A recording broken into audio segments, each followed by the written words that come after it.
Agradeço pela vida do pastor Fernando e que a palavra dele venha em nossos corações e traga diferença para nós hoje, Senhor. Que possamos sair daqui mais cheios da Tua palavra e que possamos fazer uso do que nós viemos aprender aqui hoje, Senhor. Sim, que possamos Jesus. ser bênção nas vidas dos outros aqui. Amém. Em nome de Jesus, amém. Amém.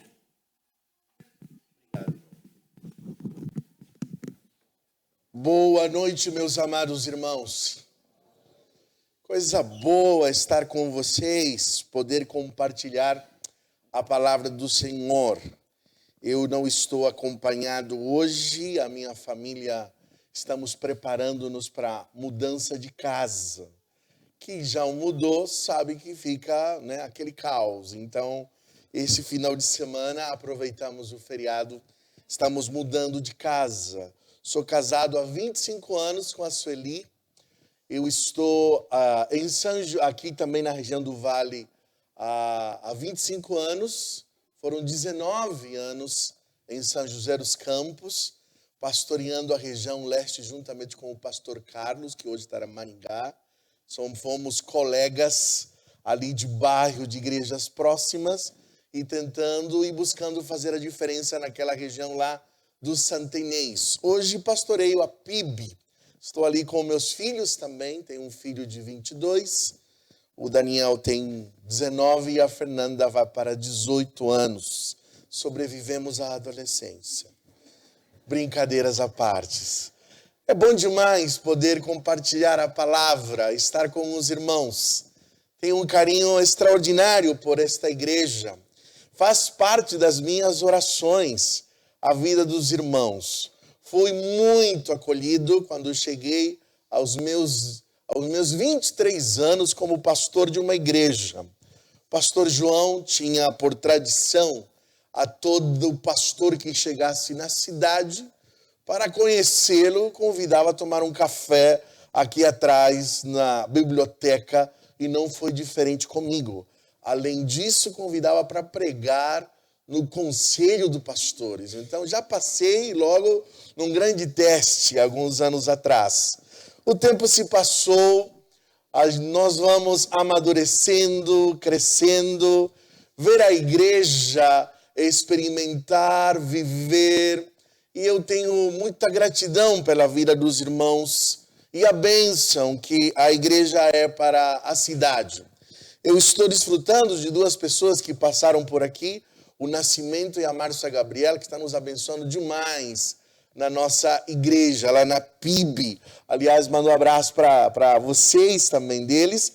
E também o João Pedro, que está como nosso seminarista e logo, logo, se Deus permitir, integrando a nossa equipe também ministerial ali. Então, fomos muito abençoados pela vida dos irmãos. Muito obrigado e que Deus continue abençoando grandemente.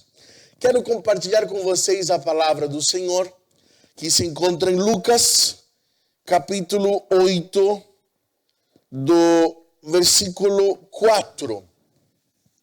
Um texto que ele foi tradicionalmente conhecido como a parábola do semeador. Eu quero discordar um pouquinho do título. Só para você lembrar, aqueles títulos que estão em negrito na Bíblia, eles não são inspirados, tá bom, irmãos? Alguém os organizou daquele jeito e colocou como nome a esta parábola, a parábola do semeador. Eu digo que discordo do título, pois quando nós lemos o texto bíblico, a ênfase do texto bíblico não é o semeador, mas sim os solos. Então deveria ser talvez melhor chamada de parábola dos solos, porque é sobre este aspecto que o texto bíblico traz a diferença, traz a sua ênfase. É um texto lindo e não difícil de interpretação, pois é uma das parábolas que o próprio Jesus interpreta o seu significado. Então já alivia bastante a vida do pregador, né? Já está exposto o texto bíblico. Mas a aplicação dela ao nosso tempo, ao nosso contexto, é muito relevante e interessante para os nossos dias. Quero ler o texto e logo prossigo para compartilhá-lo com os irmãos. Diz assim, vou ler na versão NVI. Reunindo-se uma grande multidão e vindo a Jesus, gente de várias cidades, ele contou esta parábola. O semeador saiu a semear. Enquanto ele semeava, uma parte caiu à beira do caminho. Foi pisada e as aves dos céus a comeram. Outra parte caiu sobre pedras e quando cresceu, secou porque não havia umidade. Outra parte caiu entre os espinhos, que cresceram com ela e sufocaram a planta. Outra ainda caiu em boa terra, cresceu e deu boa colheita, de modo que produziu 100 vezes mais. Tendo dito isto, exclamou aquele que tem ouvidos para ouvir, ouça. Versículo 11 diz assim, este é o significado da parábola. A semente é a palavra de Deus. As que caíram à beira do caminho são os que ouvem, mas logo vem o diabo e lhes retira a palavra do coração, para que não creiam e não sejam salvos. As que caíram sobre as pedras são os que recebem a palavra com alegria quando a ouvem, mas não têm raiz. Creem durante algum tempo, mas a abandonam na hora da provação. As que caíram entre os espinhos são os que ouvem, mas ao seguir o seu caminho, são sufocados pelas preocupações, pelas riquezas e pelos prazeres desta vida, e não amadurecem.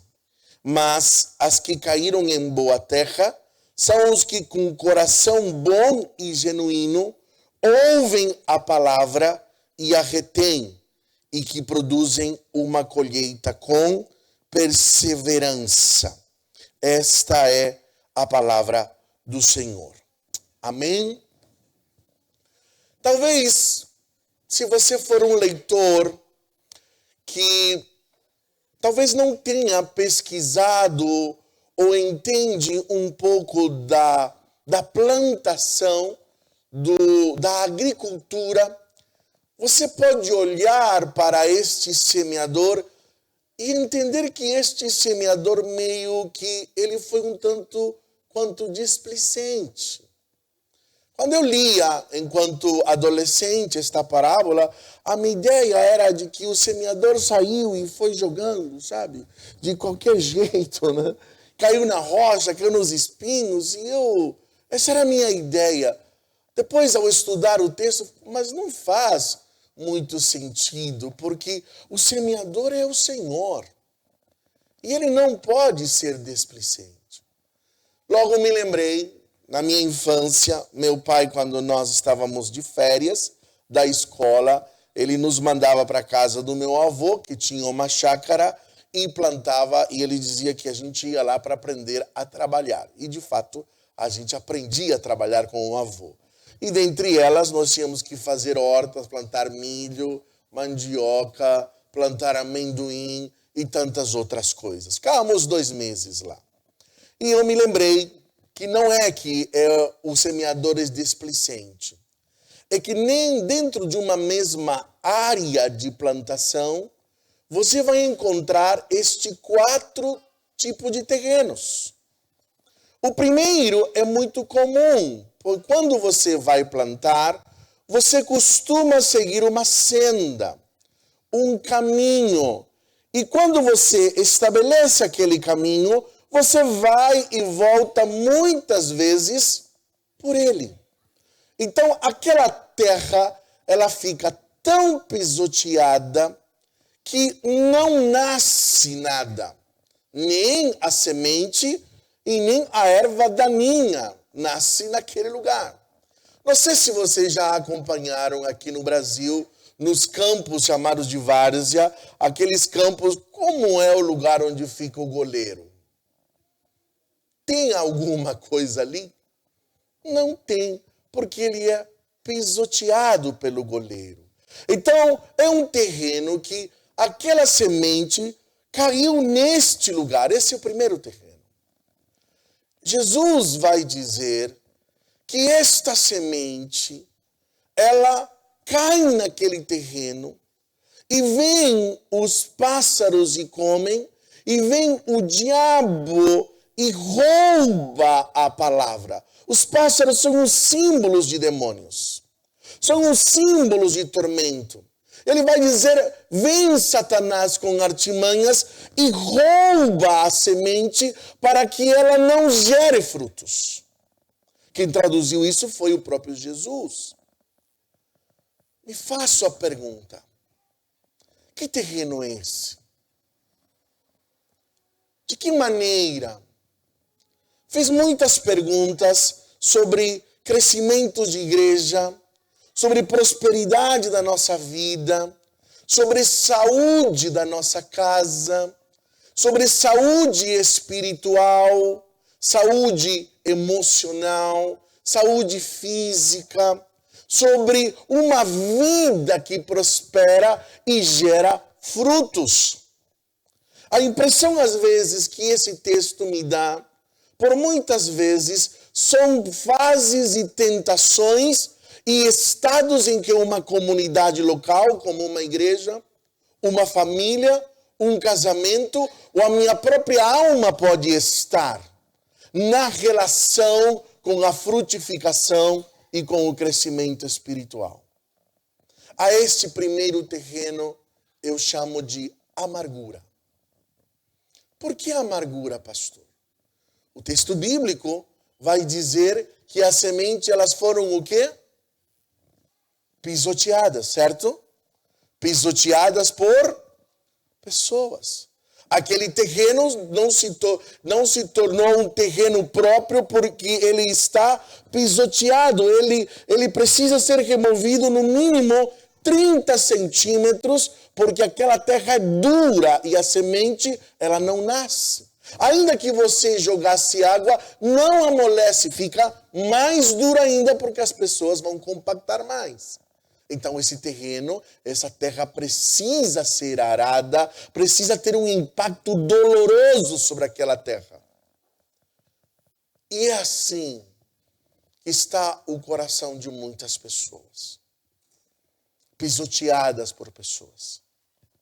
Feridas por pessoas. E o terreno da amargura, nada nasce. Não tem como nascer. É um terreno desértico. É um terreno impróprio para a plantação. Precisa ser curado. Precisa ser tratado. Dialogo e converso com muitos pastores. Por causa da idade, da influência, da maturidade, Deus deu o privilégio de mentorear outros pastores e igrejas. Mas uma das coisas que, ao pastorear as duas igrejas que eu pastoreei até agora, esta parábola veio sempre como a resposta de Deus para o início do ministério. Muitas vezes, como pastores e líderes, como pais, acreditamos que apenas a potência da palavra por si só será capaz de gerar grandes transformações e mudanças. Mas o texto nos mostra que o solo faz toda a diferença. Ok? Que o coração do ser humano faz toda a diferença. Às vezes converso com pastores que dizem, meu amigo, mas eu estou pregando, eu estou trabalhando arduamente, eu estou aconselhando com cuidado, seguindo a orientação bíblica, as orientações do apóstolo Paulo. Há pais que dizem, mas eu amo meu filho, eu tenho ensinado meu filho nos caminhos do Senhor. Ou o meu casamento, eu amo e eu desejo ter um bom casamento. Mas a pergunta é, como está o solo? Às vezes eu tenho que dizer para colegas, o seu problema não é a estratégia de semear, nem a sua autoridade, nem a sua fonte. Ela é correta, ela é inspirada, ela é a palavra do Senhor. Mas o terreno está adoecido. O terreno precisa ser arado, precisa ser trabalhado. E durante todo esse tempo, eu vejo Satanás, em todo momento que a igreja começa a crescer, que ministérios começam a prosperar, que vidas começam a servir, que pessoas começam a entender o chamado do Senhor, Satanás sempre intenta contaminar o coração com amargura. Porque quando o nosso coração, irmãos, se contamina com a amargura, nos tornamos um terreno infértil. É tão infértil que Hebreus capítulo 12, versículo 15, ele vai dizer que nós devemos ter cuidado para que nenhuma raiz de amargura brote no nosso coração. Porque por causa delas, muitos se contaminam e nós nos privamos da graça de Deus. Nós ficamos retendo a graça de Deus, ou seja, paramos de receber aquilo que nos sustenta, que é a graça do Senhor.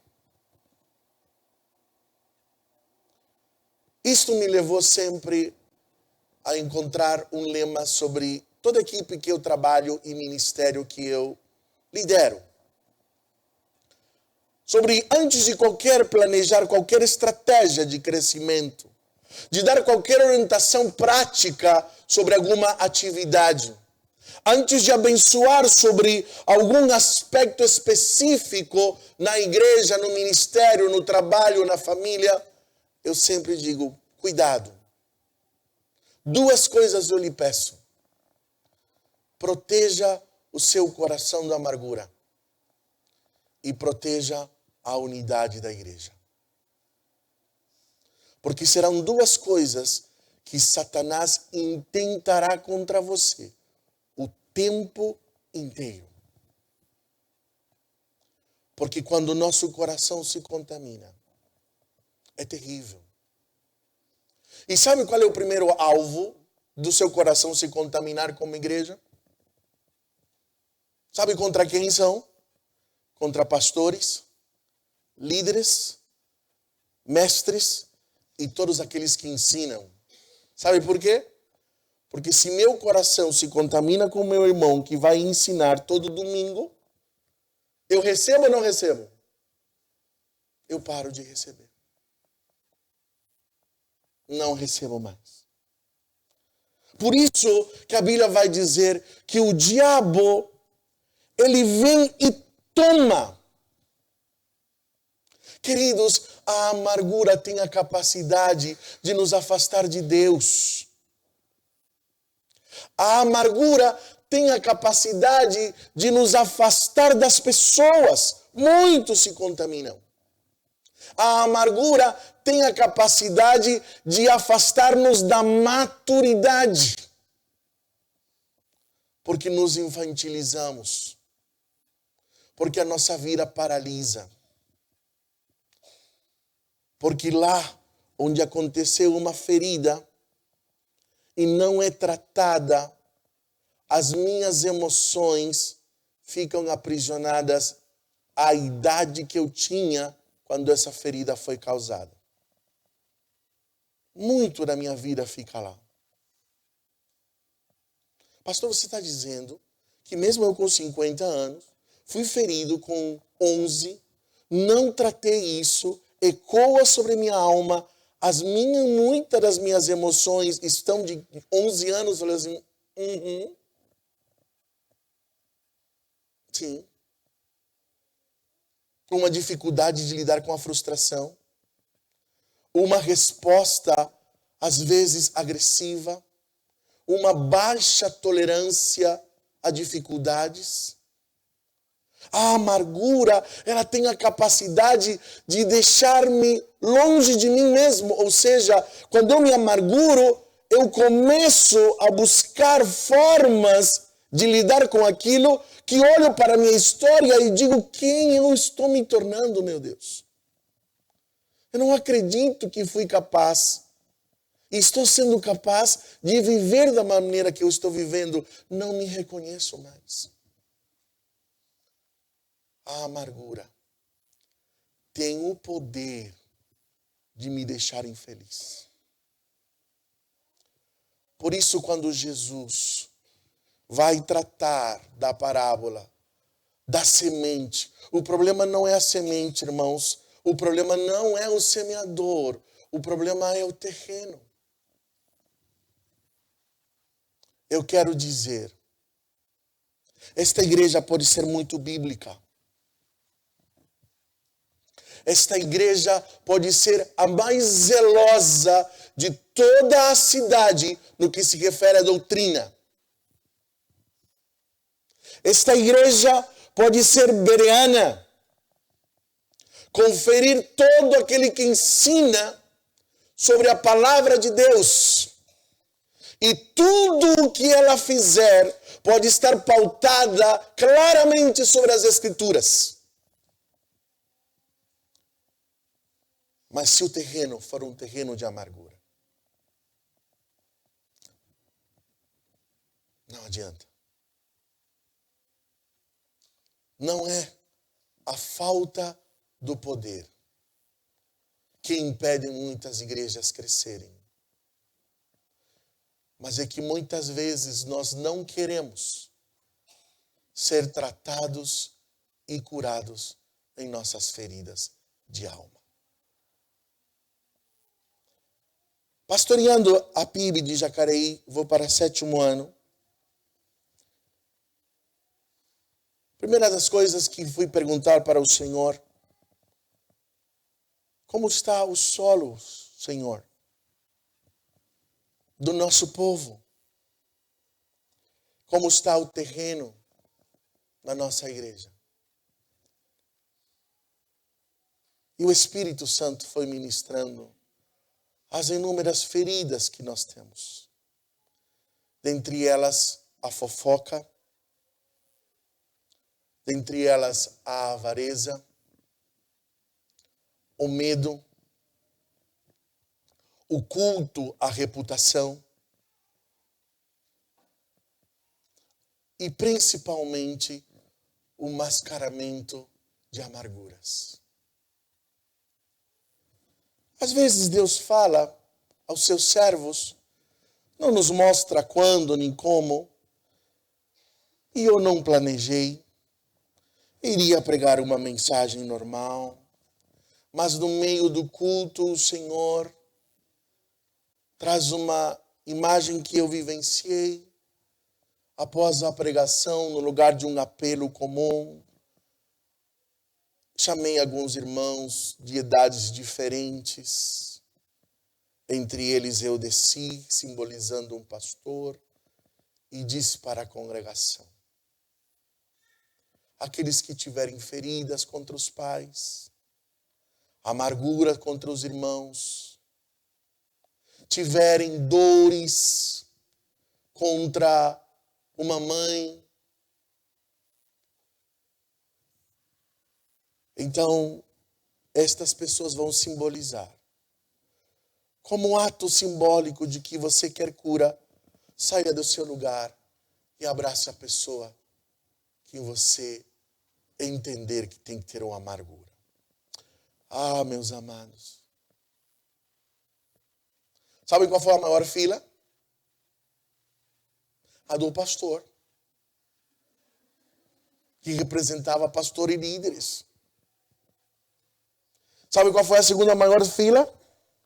A dos pais, homens.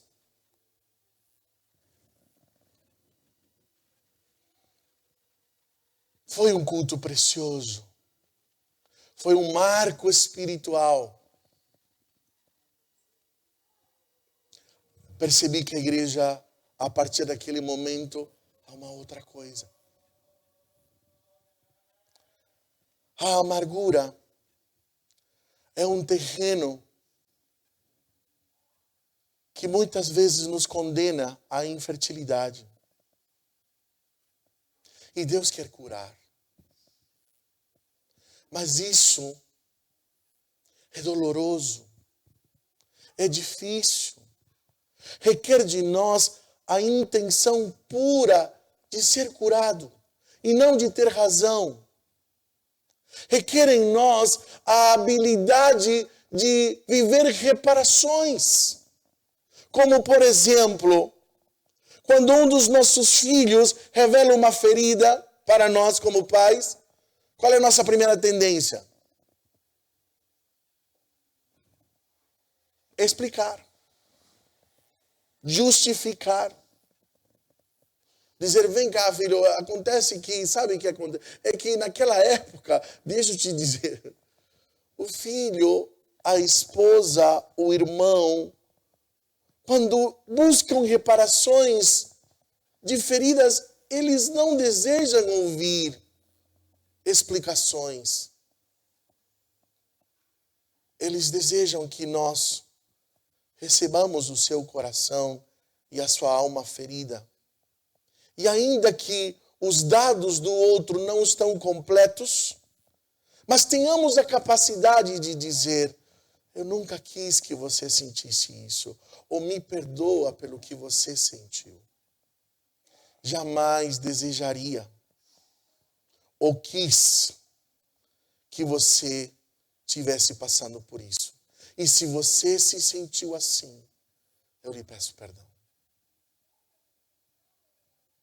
Porque não há coisa maior na minha alma de vê-lo bem. Ou vê-la bem. Sem justificativas, sem explicações.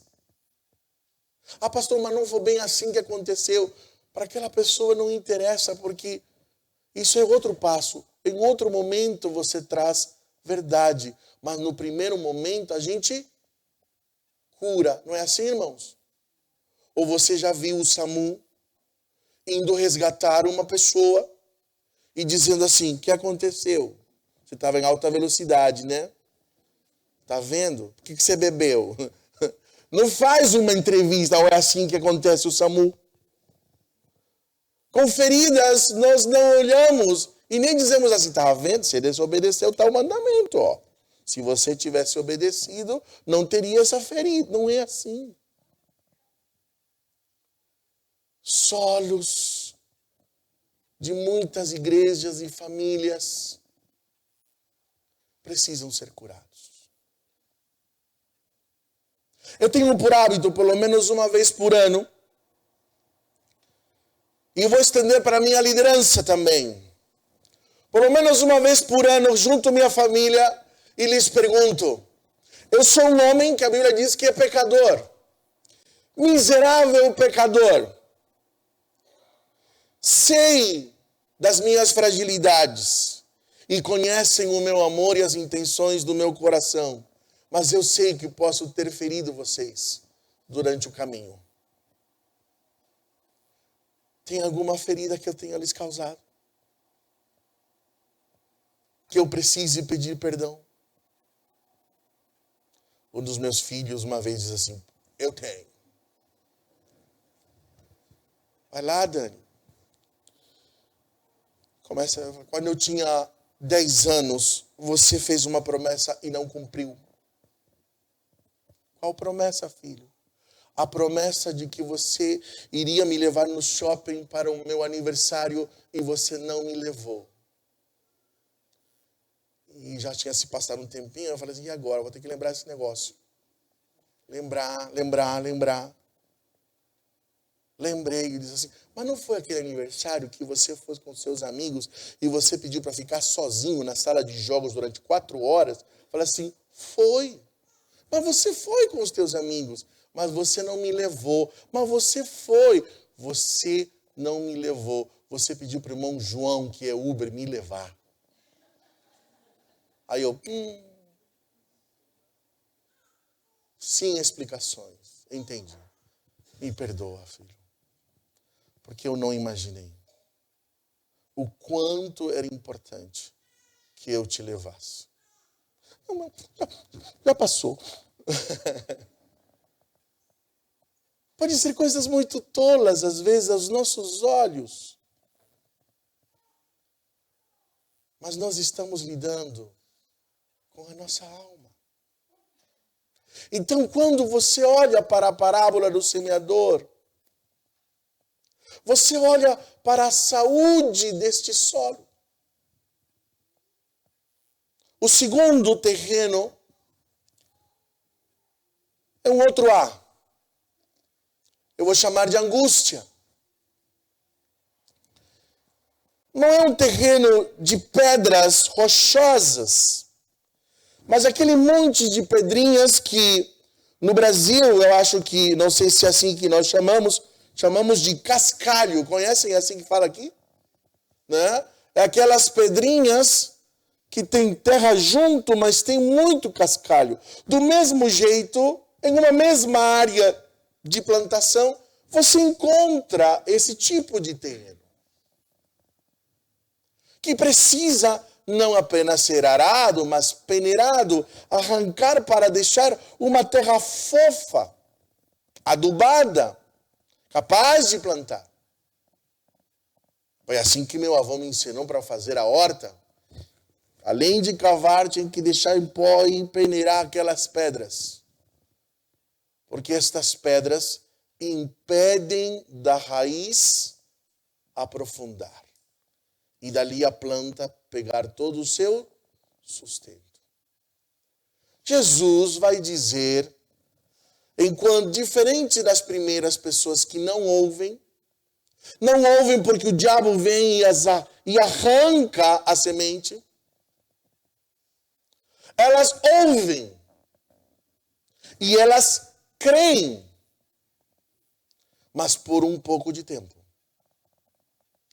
Porque as pedras são uma metáfora de dificuldade, de angústia, de sofrimento, de dor. Lembrando que aqui esta angústia é diferente do sofrimento da ansiedade, por exemplo. A ansiedade pode nos causar dor, sofrimento, pelo que eu temo que aconteça. A angústia é diferente. É o sofrimento que eu tenho do que está acontecendo. Meu sofrimento é real. O luto, a traição, o abandono, a injustiça está acontecendo. A solidão está ao meu redor. Me convida muitas vezes para ser a companheira. As experiências das doenças, sejam elas crônicas ou não, trazem sobre nós inúmeras angústias. Amar nos condena muitas vezes a sofrer. Sim ou não, irmãos? Quem ama está condenado a sofrer. Sim ou não? Eu sempre falo isso no funeral, viu, irmãos? É verdade. Porque eu falo, oh Deus, que dor, que raiva. Por que eu estou sofrendo? Aí Deus fala, porque você ama. Eu não queria ter sofrido, então você não teria o privilégio de ter amado. Porque se nós amamos, nós sofremos. E este é o sofrimento. O sofrimento é um segundo estágio. A angústia. E aqui tem uma coisa que a Bíblia sempre nos orientou. Mas, irmãos, como a gente esquece? É que nós temos que esperar por sofrimentos. Sabia disso ou não? Ou você vem para a igreja achando que aqui é um pedacinho do céu? Quando eu estava no seminário, tinha uma irmã que dizia assim, pastor, na época seminarista, né? Fernando, eu imagino como deve ser o seminário. Vocês naquelas triliches, um recitando o Salmo 23, o outro cantando Sossegai, e o terceiro lendo as Escrituras. E eu falava, é isso mesmo, irmão. É mais ou menos por aí. Tem uma primeira lição que eu ministro para os novos convertidos. Antes de ministrar sobre salvação, às vezes, viu, irmão Carlos? Eu falo assim, você verá escândalos. Lucas capítulo 17, 21. É impossível que não haja escândalos. Mas ai por meio de quem eles vêm. O irmão abre para mim, querido. Obrigado. Nós vamos ter sofrimentos das diversas espécies. No casamento, na paternidade, na liderança, na maturidade, no envelhecimento. Aliás, falamos muito pouco do envelhecer. Eu tenho dedicado meus estudos ultimamente lá na faculdade sobre família. Eu gostei de estudar a fase última da vida, por causa de um livro do nosso querido e saudoso pastor, porque nos influenciou de muitas maneiras, o pastor Billy Graham. Escreveu um livro chamado A Caminho de Casa. O último livro a ser escrito por ele com 94 anos. Um tratado sobre o envelhecimento. Pena que está fora de edição. Você só acha hoje ele em sebos. Mas ele disse, me preparei para a vida eterna. Não temo a morte. Vivi fielmente. Mas diz, mas não me preparei para envelhecer. Aí ele começa a escrever sobre os desafios do envelhecer. Me chamou a atenção porque nas minhas pesquisas sobre suicídio, imaginava eu que o grande número de suicídios seria, eu estou falando de uma pesquisa de 10 anos atrás, hoje já mudou, tá, irmãos? Mas até 10 anos atrás, eu pensava que os que maior se suicidavam ou cometiam tentativas de suicídio seriam os jovens ou os adolescentes. Mas, para minha surpresa, foram as pessoas da terceira idade, da fase última. Por quê? Porque há muitas dores. É uma fase de muitos lutos. Lutos da potência do trabalho. Geralmente você aposenta. Nem todos se prepararam para fazer alguma coisa que não seja aquilo que você fez a vida toda. Uma vez eu perguntei como terapeuta para um idoso, ele diz assim, quem é você sem o trabalho que você está desempenhando? Ela fala assim, não fala isso não, que eu não sou ninguém. Fala assim, mas você não pensa aposentar? Mas deixa a gente conversar essa história quando chegar. Ela fala assim, não senhor, a gente precisa conversar sobre isso. Quem é você? Eu já me perguntei, viu, irmão Carlos, quem sou eu sem pastorear? Jesus, amado, dá medo de responder aquilo. Quem é você? Como você, o envelhecimento tem lutos dos amigos. muitas vezes luto do cônjuge, luto da autonomia. Pensa numa coisa que os idosos odeiam. É como nós os tratamos em relação à autonomia. Eles dizem que nós infantilizamos os adultos, os idosos. Desde quem trabalha lá na enfermagem, fala assim, me dá seu bracinho, sua perninha, né? E às vezes os filhos começam a mandar neles. A senhora não vai dirigir, não. Não pergunta, não conversa, começa a dar ordem, né? Claro que nós entendemos que é o desejo da proteção, e cá entre nós, quem passou dos 65, haja teimosia também em vocês, né, irmãos? Mas essa é uma conversa só para vocês. Mas há muito sofrimento, há muitas dores.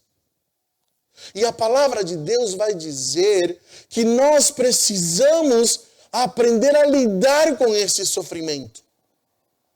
Que serão muitos. E que nós não devemos ter expectativas irreais sobre a vida. Nós não estamos numa estufa onde o Senhor nos protege do sofrimento. Pelo contrário, nós estamos num campo de guerra, onde o Senhor nos preparou para todas as nossas grandes batalhas. Ele está conosco. Ele disse que nós já somos mais que vencedores. E que nós podemos glorificá-lo no meio de qualquer circunstância. Mas muitos que querem crescer precisarão passar pelo terreno da angústia. Também existe o terreno que eu chamo de acomodação. Talvez seja o mais difícil de você discernir. A amargura não é difícil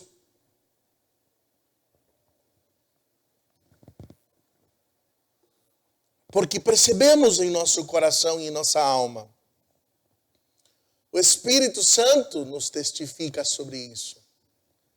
A angústia, as diversas dores e batalhas e enfrentamentos que temos, cantamos, aprendemos e temos muitos conselheiros para nos ajudarem a lidar com diversas batalhas que enfrentamos. Mas a acomodação, ela é sutil.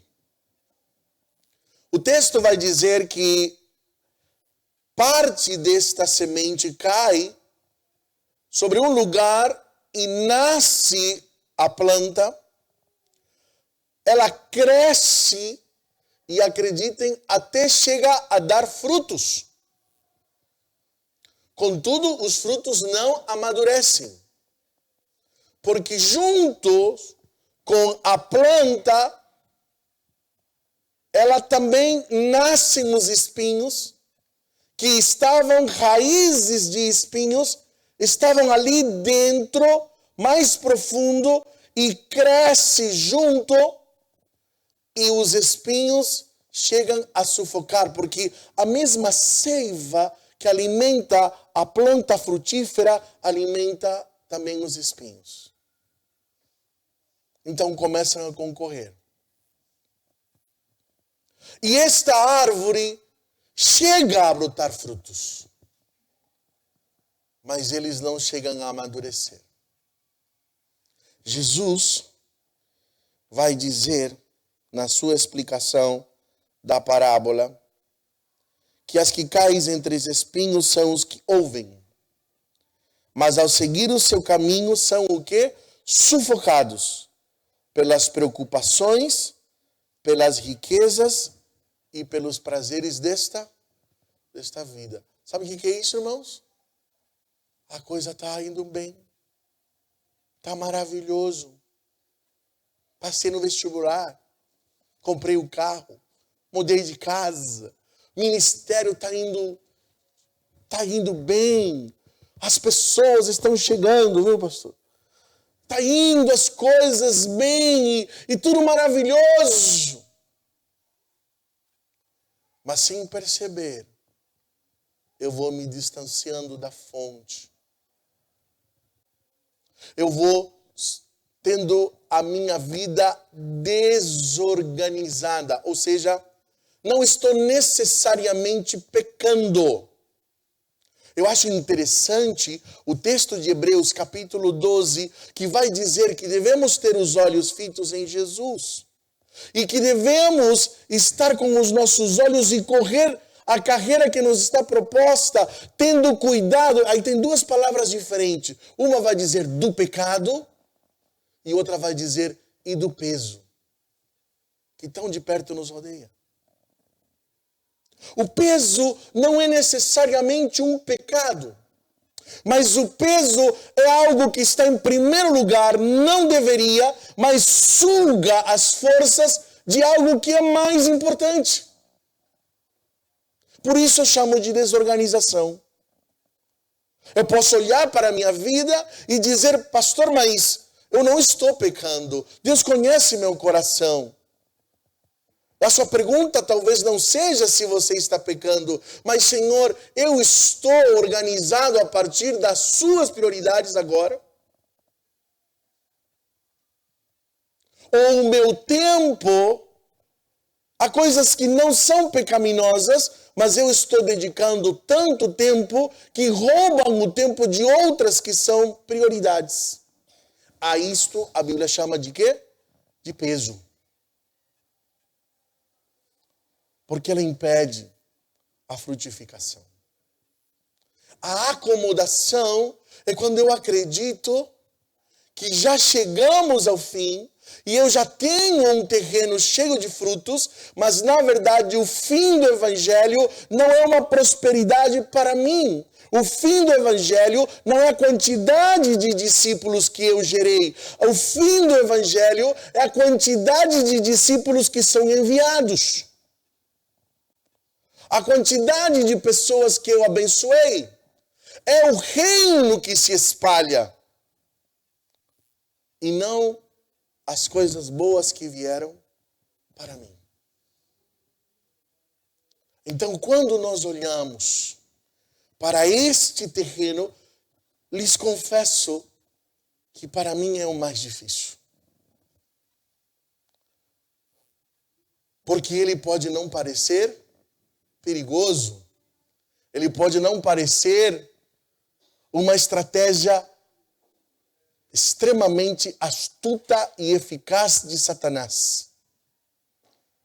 Quando nos perdemos no meio de uma aparente prosperidade.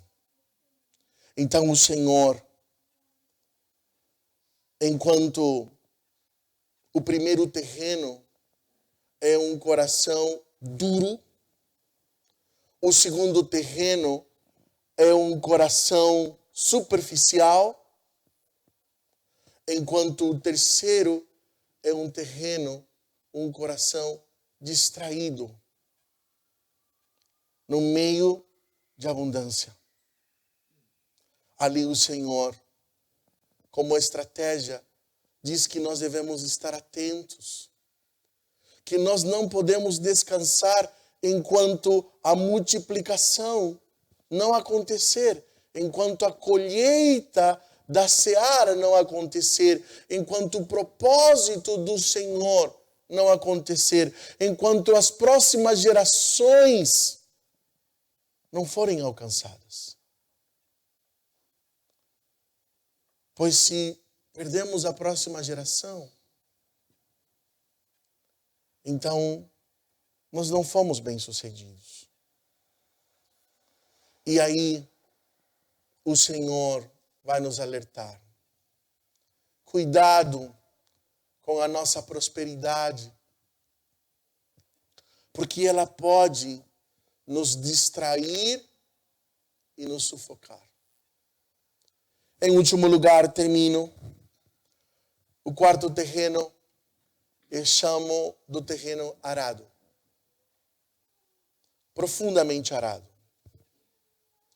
O terreno que sofreu o impacto do arado. a terra foi remexida. As raízes dos espinhos também. As pedras foram peneiradas.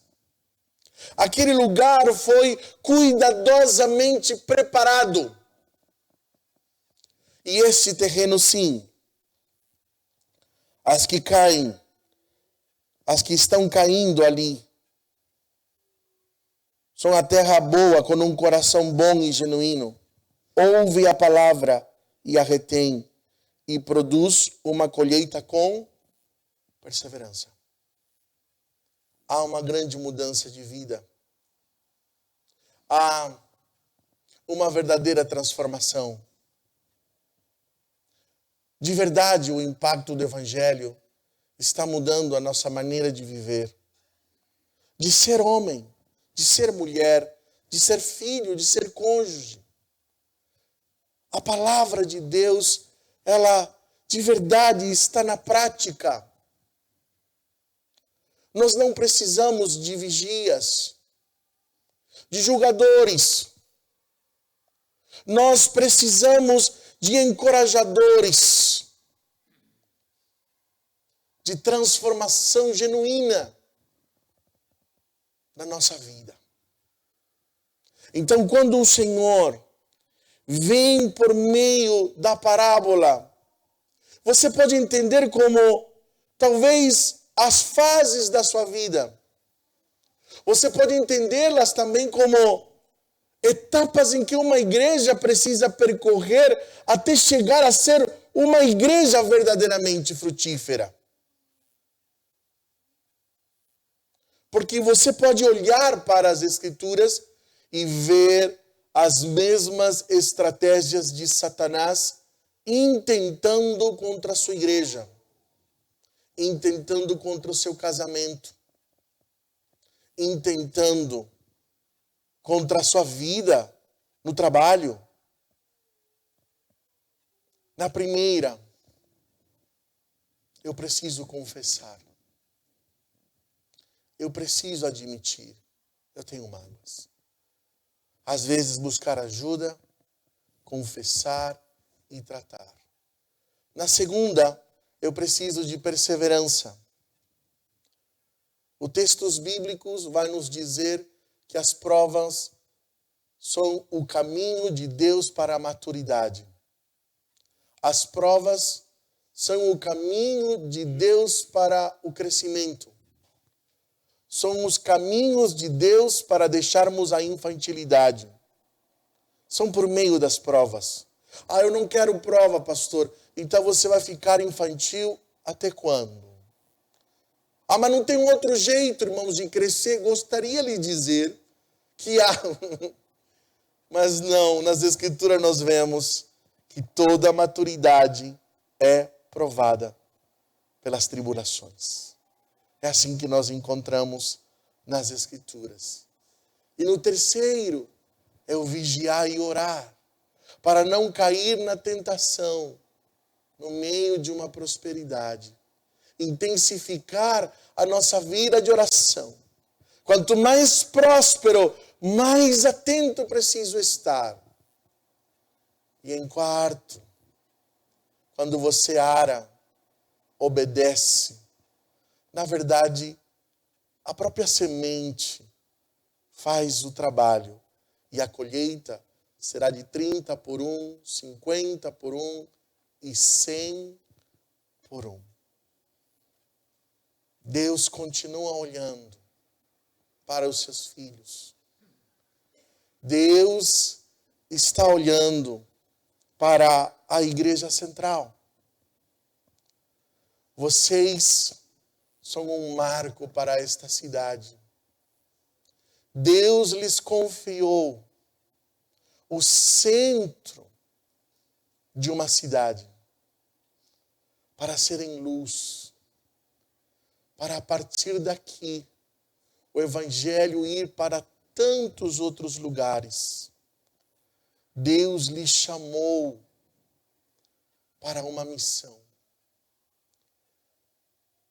Mas é necessário se perguntar: que tipo de solo é o meu coração? Que tipo de solo é minha família? Que tipo de solo é o meu casamento? Que tipo de solo é o ministério? Que tipo de solo está sendo a nossa igreja? A palavra, ela é eficaz, mas os solos fazem a diferença. Que Deus permita que o coração de cada um de vocês seja o terreno arado. Talvez quero convidar a você a fazer essa oração. Jesus, ara meu coração. Vai doer, mas eu quero dar frutos. Eu quero dar frutos. Que Deus abençoe a vida de cada um. Podemos orar? Amado Senhor, obrigado pela Tua palavra. Obrigado porque o Senhor conhece muito bem nosso coração. Que o Espírito Santo de Deus traga sobre cada um dos meus irmãos a verdade espiritual, a aplicação espiritual sobre cada um dos que estão aqui. Queremos ser obedientes a ela. Obrigado, Senhor. Amém e amém.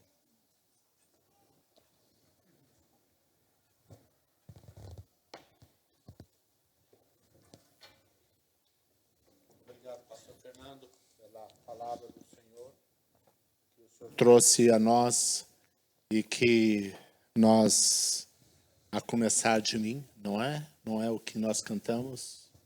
Começar de mim, a gente coloca em prática na nossa vida, na nossa família, na nossa igreja, para que os frutos venham. Amém? Vamos ouvir o Quarteto Zoé mais uma vez.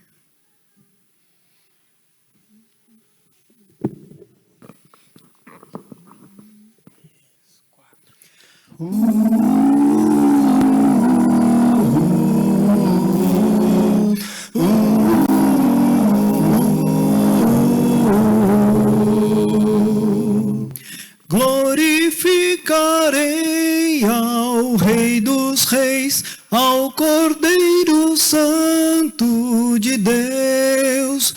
Glorificarei ao meu Senhor, ao que diz o grande eu sou. Reino majestade, Jeová, ao seu trono prostramos nós. Em justiça vinde adorar, levantemos nossa voz.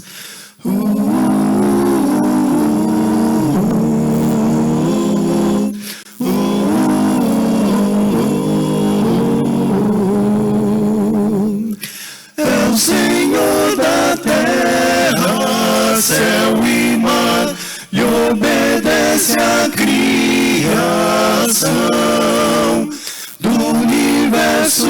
Ele é o Senhor, digno é de adoração.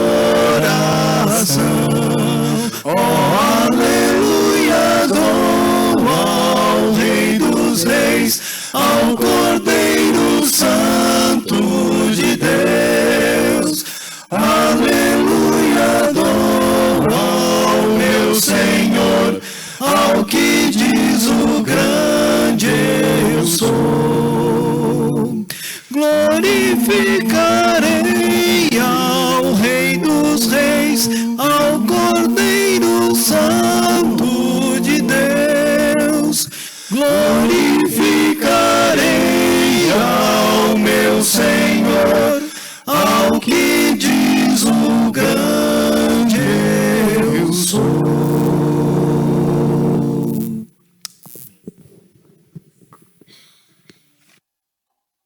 Nós vamos agora orar mais uma vez. Eu convido a igreja a se colocar em pé. Logo em seguida, vou pedir para o pastor ministrar a bênção apostólica sobre nós. Em seguida, nós vamos ter um pós-lúdio. E logo após lúdio, nós gostaríamos de ter uma breve palavra sobre a questão da nossa Assembleia. Será muito breve. Eu sei que alguns já têm ouvido, né, sobre como será a Assembleia, mas é importante a gente repetir e será breve também. Vamos